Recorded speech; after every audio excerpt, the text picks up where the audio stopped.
Bijan Robinson is my number one running back heading into 2023. I didn't say that draft him at number one. I said he is my number one. He will finish as the number one running back in 2023. Of course, you need to draft him smartly. We're going to talk about all that more, where to take him, how high to reach up so that you don't miss out on getting him, but you also capitalize on the upside he can bring you at a 12-13 turn type of pick. You can't be reckless and draft him number one overall in redraft. In Dynasty, you can. I'm about to explain why this guy is going to make me the number one overall running back ranker across the industry. Recognized by the industry experts, I'm going to finish number one, and I'm going to tell you how. It all goes through Bijan, the Fantasy Football Show. It begins right now. Hi, my name is Bijan Robinson. I like long walks on the beach. And, well, I also like scoring touchdowns.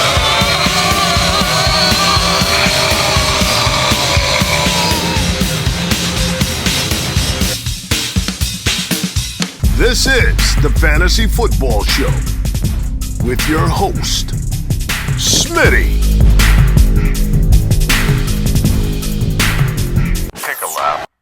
Okay, for a little context, your boy has ranked number one in the entire fantasy industry in tight end rankings from 2019 through 2021 average. Number one in tight end rankings, partly because I had Hawkinson higher than anybody in the entire fantasy industry on the draft rankings according to Fantasy Pros. Among other tight end breakouts I've predicted in this time frame, like Darren Waller. I believe no one had Darren Waller higher ranked than I did as well. Your boy was number one in QB draft rankings from 2019 through 2021. My point being this, I know breakouts and sleepers, full transparency, Clyde Edwards-Helaire made my running back rankings in 2020 plummet. Again, full transparency, but specifically in 2020, I ranked number one overall in tight end rankings, number 6 overall in quarterback rankings out of everybody in the entire industry. Full transparency, ranked 115 in running back rankings. I had Clyde Edwards-Helaire in like the top 5. I say that to let you know that sometimes bold predictions don't work out. Sometimes bold predictions can land,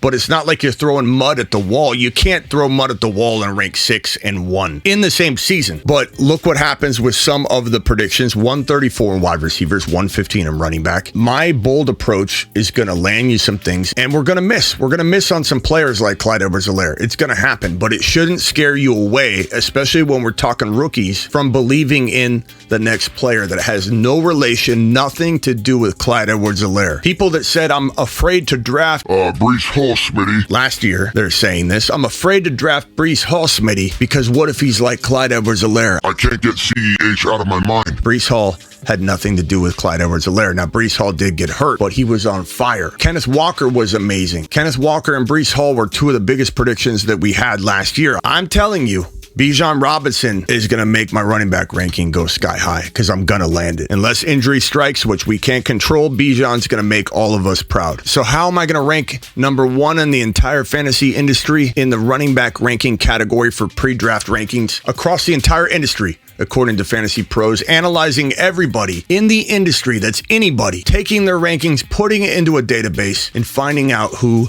lands on top. This right here, I just locked Bijan in. Actually, I didn't. I locked it in weeks ago. But I'm showing you that Bijan Robinson is locked in as my number one overall running back.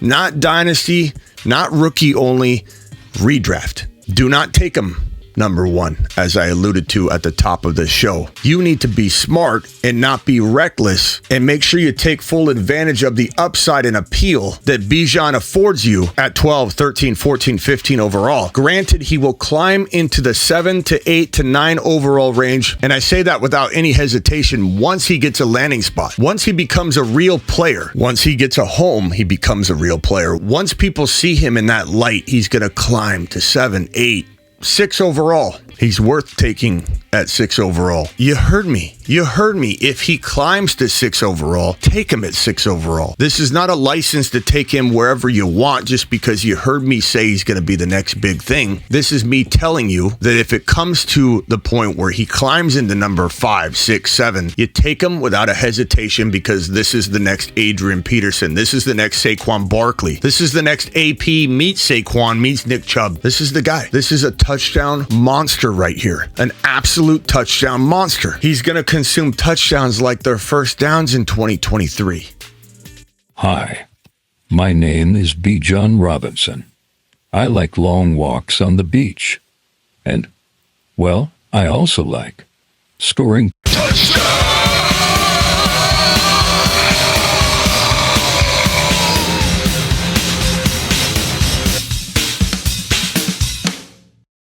This is a guy that has every skill set you look for in a player, and sometimes you only have the eye test to go on. In the case of Arian Foster back in the day, I watched 2 games of Arian Foster. On NBC Sports Radio, I dropped a bold prediction that Arian Foster would be a top 5 to 10 running back in 2010. Also said LaShawn McCoy would be a top 5 to 10 running back. Both guys going in round 4, 5, 6 territory.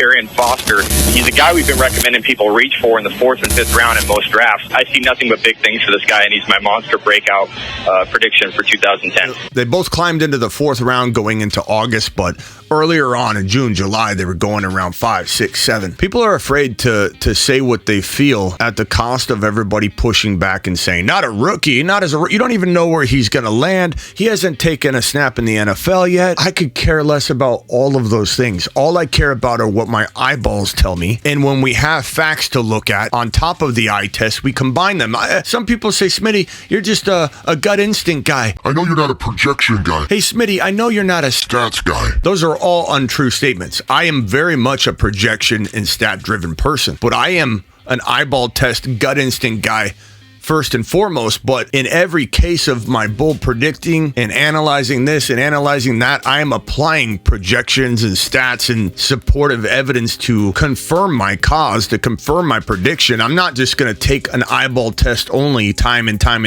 again and say, man, that guy looks the part. Let's hope it works out. A lot goes into situation, which some might say we don't know Bijan's situation, but we do know this guy's probably going to land in a pretty nice spot because his draft capital is going to be so high. He's going to a team that's not going to mess around and drafting a player that they don't quite need when he goes 8, 9, 10, which are all potential landing spots for Bijan. Whether they have Algier or not, they're looking at this guy. The Bears probably won't take him, but I hope they do. It is one of my favorite landing spots for Bijan. Hopefully they're just being coy about the whole situation and they want to come in and draft him. The Eagles would be phenomenal. Bijan only met with 2 teams in person, the Eagles and the Tampa Bay Buccaneers. So this is a real likely landing spot. There's some rumors today. Go watch my video on it about Derrick Henry going to Philly. That could happen. It seems like it has some legs, but we'll see on that. Tennessee, if they trade Derrick Henry away, would definitely look to draft Bijan at 11. I don't love that spot as much as the others, but Bijan's going to thrive wherever he goes. Houston, they could look at him. New York, no. New England, they could look at him. That's the one place I'm really hoping he doesn't go because it takes away from Ramondre. You just don't want him here. This is the one place where I'll have some hesitation, not in drafting Bijan or believing in his future, but like maybe he can't be running back 1 in this situation as a rookie,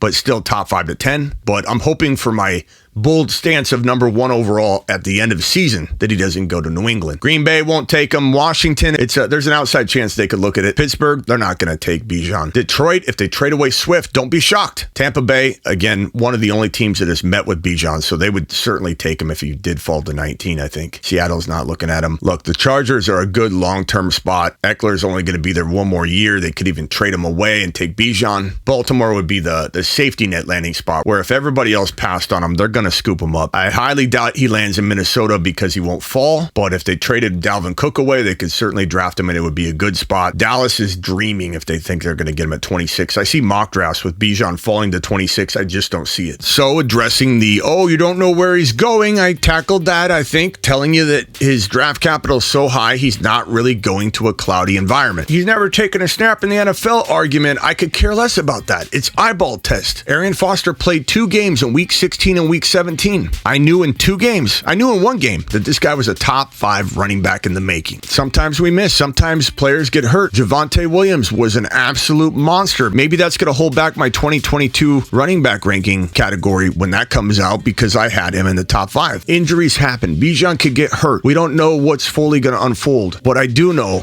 in my gut, this is the best running back that has come out of college since Saquon Barkley and Adrian Peterson. And quite frankly, coming out of college, he feels like a more polished player than either guy. Not saying he has Adrian Peterson's career, not saying he outperforms Tomlinson and all the accolades that Tomlinson's racked up, because running backs just don't last as long as they used to for a plethora of reasons. But Bijan could be as good for a short period of time. Let's call it 4, 5, 6 years. He could be as good as any of these guys in that short period of time. He can catch, he can run. He's impossible to tackle one-on-one. He's got a great balance to him that a lot of running backs just don't have. A lot of scat backs and hybrid backs out there now. This is your prototypical old school running back that can also catch the ball. Ideal frame, could average 5 yards per carry as a rookie, could pull in 40 plus receptions as a rookie, could score 12 to 15 touchdowns as a rookie, could easily lead the league in rushing as a rookie. And you can balk at that all you want. You can pretend that Breece Hall wasn't on a path to be the number 1 or number 2 overall running back in 2022 at the end of the year, even with a slow start, even with being unleashed a little bit late. Breece Hall was on a pace to be the number 1 or number 2 overall running back at the end of the season. Not even factoring in the slow start. At the end of year, week 17's end, could have been number 1 or number 2. And yet people still say, as a rookie, if Kenneth Walker didn't start off slow, have the surgery, have to worry about Penny falling apart before he could get a hold of the starting job, maybe Walker would have been number 1 or number 2. We had 2 running back examples that were not fully unleashed in the beginning of the year that quite arguably were playing at a number 1, number 2, or number 3 overall running back level and just didn't have the full season to do it. Bijan's getting drafted in an environment where there's a dire need for running back. His draft capital will almost guarantee that, because he'll go so much higher than the other running backs, like the olden days where running backs went in the top 15. If teams took a running back in the top 15, they needed a running back so desperately there was no confusion at the position. Bijan Robinson, let me make it bolder. Let me up the stakes. Bijan Robinson is the number 1 overall player in fantasy football redraft 2023. Don't take him there. You can draft him at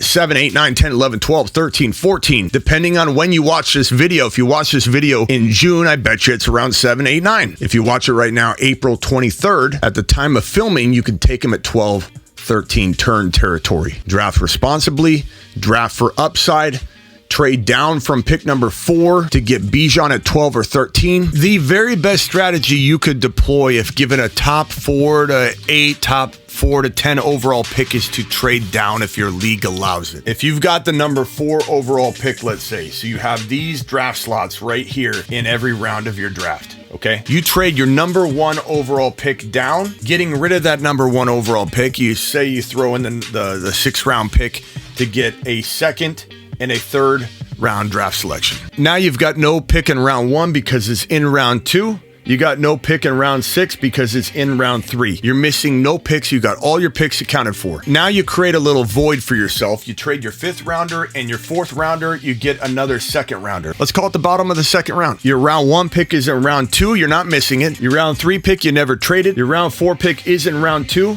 You got another round 3 pick in that trade down. Your only void is this round right here. You're not missing anything but the 1 pick in round number 6. Everything else is just moved up except for the 1 pick moved down. This strategy allows you to grab Bijan with this number, whatever it is, top of round 2 pick that you got in trading down your number 1 overall pick. You traded this one down to get Bijan Robinson. So what are you missing? Tyreek Hill, Cooper Kupp. Who's your number 4 overall? Travis Kelce, whatever the case may be. Bijan, according to my standards, is as good a pick just quietly. Quietly, you're getting the same player, if not better. This guy could be the number 1 overall player in fantasy football by the end of the year. You're getting him in round 2. You're trading your number 4 overall down to Bijan, and you're getting a 3rd rounder in compensation. Let's say you take Kenneth Walker with your original 2nd rounder that you had, so that's your first natural pick. Let's take a little reach here to make sure we're not like making this unbelievable team that no one can draft. Let's take Olave. Let's reach on Olave as our number 1 wide receiver at the end of round 2. We'll take Drake London at the top of round 3. That's also a little bit early. And let's kick around the idea of going cigar smoking Joe Burrow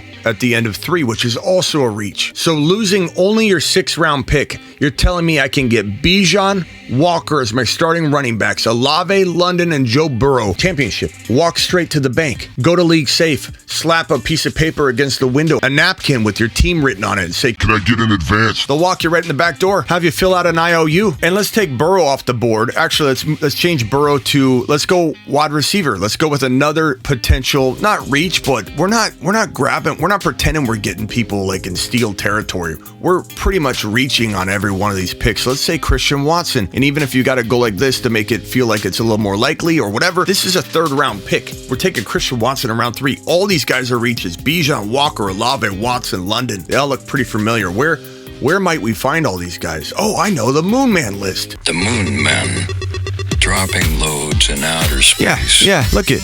We got Bijan, we got Watson, we got Olave, we got London. Space Monsters. I mean, this is just basically the Moon Man list. Let's take a different approach for everybody. It's like, I don't like Walker. Smitty, this strategy won't work for me. I don't like Olave. Okay, so this one's for Bob, the complainer. Bob, the complainer. I'm sticking with Bijan. I don't care what you say because that's the topic of the video. Bijan at that top of round 2. Let's go St. Brown with the second pick. We'll pair that with Bijan. We'll keep Walker because I absolutely love Walker at the end of 2. It's win a league material. It's a top 5 running back at the cost of a late second round pick. Are you out of your mind? Let's say Watson and London aren't your cup of tea. They're just too early. They're good 4th round picks to you, but you don't want to buy in at 3rd round value. Well, insert whoever you want. Justin Fields is a 3rd rounder if you want to go another quarterback. Najee Harris falls in round 3. Or Olave, who you thought was too early, Bob, in round 2. Put him right here because he falls to round 3 all the time. Fields down here, Olave up here. Whatever works for you to work out your plan. This is a league-winning team. This team absolutely destroys. And even something like this can work. Josh Allen in round 2, Bijan in round 2, Walker in round 2, Olave and London is your sneaky good win-a-league wide receivers in the 3rd round. These all absolutely dominate. And if you're ready for another bold move, one more trade. This is called kicking the can down the road. This ends friendships sometimes, so be careful. But if you take your 7th and 8th round picks combined and trade them away for a top of round 5, you throw in another player like maybe Kyle Pitts. And if you don't want London and Pitts on the same team, you just don't want too many Falcons. Sometimes Jahmyr Gibbs falls to round 5 or the bottom of round 4. You can make this work by giving up that 7th and 8th overall pick, but keep in mind, no one's going to trade with you after that. Once you move around all this draft capital, people make fun of you. That's phase 1. Phase 2 is getting angry. Phase 3 is nobody trades with you ever again. Your boy is telling you that this man, Bijan Robinson, is going to finish as the number 1 overall running back in 2023 fantasy football. That's talking redraft. Obviously, Dynasty, he's my number 1 overall player. Unless I'm in a 3 wide receiver requirement type of lineup league, in which case I might draft Jamar Chase or JJ 1 and Bijan number 3, or one of those guys 1 and Bijan 2. Doesn't matter. This is the number 1 running back in redraft fantasy football. And let me one up everything right now. Let me times 2 everything I've just told you. Let me Put my cojones on the table. done. Complete. Saved. Or Smitty, you already said Bijan was your number 1 running back. It's already locked in, you said. What do you mean? What did you do different? Take a look. Take a gander, Bob. That's overall. I put Bijan Robinson as my number 1 overall player in fantasy football. Bijan, Chase, Justin Jefferson. 2023, end of season prediction. Chew on that, industry. I'm coming for the running back ranking crown in 2023. Join me in drafting Bijan smartly, efficiently. Use his ADP to your advantage and let's score some touchdowns, shall we? Hi, my name is Bijan Robinson. I like long walks on the beach. And, well, I also like scoring.